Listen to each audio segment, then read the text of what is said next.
லக்ஷ்மிக்கு ரொம்ப தலைவலின்றதால என்ன பண்ணுறாங்க, நம்ம மதி அவங்களுக்கு ஹெல்ப் பண்ணுறாங்க. அவங்களுக்கு தலையெல்லாம் பிடிச்சு விடுறாங்க. அவங்களுக்கு தைலம் போட்டு விடுறாங்க.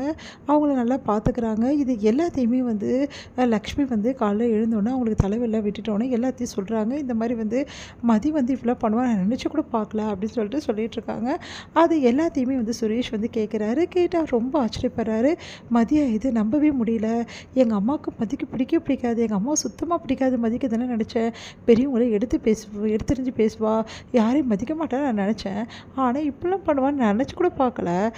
எதனால இப்படி பண்ணானும் தெரியல அப்படின்னு சொல்லிட்டு சொல்லிகிட்ருக்காங்க. இதெல்லாம் கேட்ட மலர் அத்தை நீங்கள் மதியை பற்றி இவ்வளோ நாள் புரிஞ்சுக்கல. மதி ரொம்ப அன்பானவ. அவள் எல்லாருக்கிட்டையுமே ரொம்ப அக்கறையோடு இருப்பாள். யாரையும் பற்றி தப்பாக கூட பேச மாட்டா. என்ன அவளை நீங்கள் ஏதோ கோப்பரமாக பேசுகிறீங்க. அதான் அவளுக்கு டென்ஷன் ஆகுது. என்ன கோப்பரமாக பேசுகிறாங்க. உடனே எப்படி சொல்லிடுவீங்க மலர் அப்படின்றாங்க.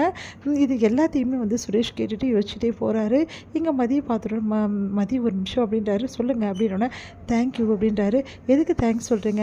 இல்லை நேற்று எங்கள் அம்மாவை நல்லா பார்த்துக்கிட்டேன், அதுக்காக தான். இதில் என்ன இருக்குது? வீட்டில் பெரியவங்க இருக்காங்க, அவங்களுக்கு உடம்பு சரியில்லை, அவங்கள பார்த்துக்க வேண்டியது நம்ம கடமை தானே. அதுதானே நான் செஞ்சேன். இருந்தாலும் என் அம்மா உன்னை எப்போவுமே திட்டின்னு தான் இருந்திருக்காங்க. உங்ககிட்ட சரியாக கூட பேச மாட்டாங்க. அப்படிப்பட்டவங்களுக்கு நீ ஹெல்ப் பண்ணியிருக்கிறது பெரிய விஷயம். இதில் என்ன இருக்குது? எங்கள் அம்மா திட்டினா நான் அமைதியாக தானே இருப்பேன். அவங்ககிட்ட நான் ஆர்குமெண்ட்டை பண்ணுவேன்.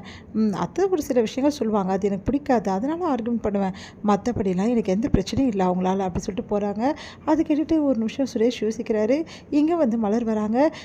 நடந்த விஷயம்லாம் உனக்கு தெரியுமா சுரேஷ்? அத்தைக்கு எப்படி மதி உதவி பண்ணியிருக்கான்னு சொல்லிட்டு மதியை பற்றி இதுக்கப்புறமா அத்தை நல்லபடி புரிஞ்சுக்கிறா சரி அப்படின்றாங்க.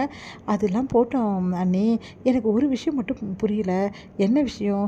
இல்லை மதிக்கு தான் அம்மா பிடிக்காது அப்புறம் அப்படின்னோடனே அதெல்லாம் ஒன்றுமே கிடையாது. மதிக்கு எல்லாரையும் ரொம்ப பிடிக்கும். ஆனால் மதிக்கு தான் யாரையுமே பிடிக்கல. மதியை தான் யாருக்குமே பிடிக்கல. என்ன பண்ணுறது? எல்லாம் மதியை புரிஞ்சுக்காமல் நடந்துக்கிறது தான் அப்படின்னு சொல்கிறாங்க. இங்கே பாரு, உனக்கு ஞாபகம் இருக்கா? நீ மதியோட அப்பா அம்மா வீட்டுக்கு வந்தாங்க. அப்போ அவங்கக்கிட்ட நீ சரியாக பேசக்கூட பேசலை. அது மட்டும் கிடையாது, அவங்க உன்னை எவ்வளோ பேசினாங்க உங்ககிட்ட. ஆனால் நீ அவங்க வந்தோடனே எழுந்து போயிட்ட. அதுக்கப்புறம் அவங்களுக்கு எந்த மரியாதையும் நீ கொடுக்கறதே இல்லை. ஆனால் மதி எவ்வளவோ திட்டினாங்க அத்தை. ஏன் அத்தை அவ்வளோ பிரச்சனை பண்ணியிருக்காங்க.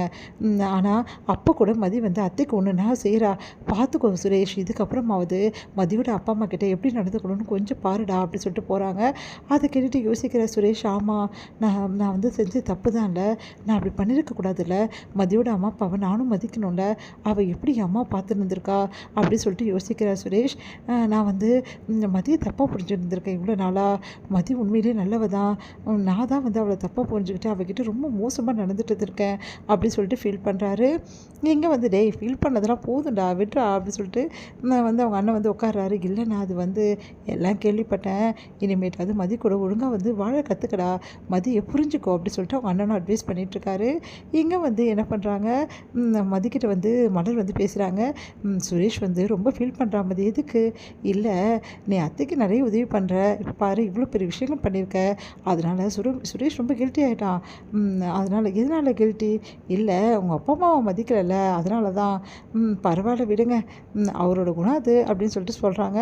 அதெல்லாம் ஒன்றும் இல்லை, சுரேஷ் ரொம்ப நல்லவன் தான். அவனுக்கு எடுத்து சொல்ல ஆள் இல்லை, அதனால தான் அப்படி பண்ணுறான். இதுக்கப்புறம் பாரு உன் மேலே காதலோடு நடந்துப்பான். எனக்கு என்னமோ சுரேஷ்க்கு உன் மேலே காதல் வந்துச்சுன்னு தான் தோணுது மதி அப்படின்னோடனே, என்னங்க நீங்கள் இப்படிலாம் பேசுகிறீங்க? இதில் தப்பு இருக்குது? புருஷனுக்கு பொண்டாட்டி மேலே காதல் வர்றது தப்பு கிடையாது மதி அப்படின்னோடனே மதி அமைதியாக இருக்காங்க. என்ன மதி வாயை திறக்க மாட்டேங்கிறேன்னொன்னே அமைதியாகவே போயிடுறாங்க மதி.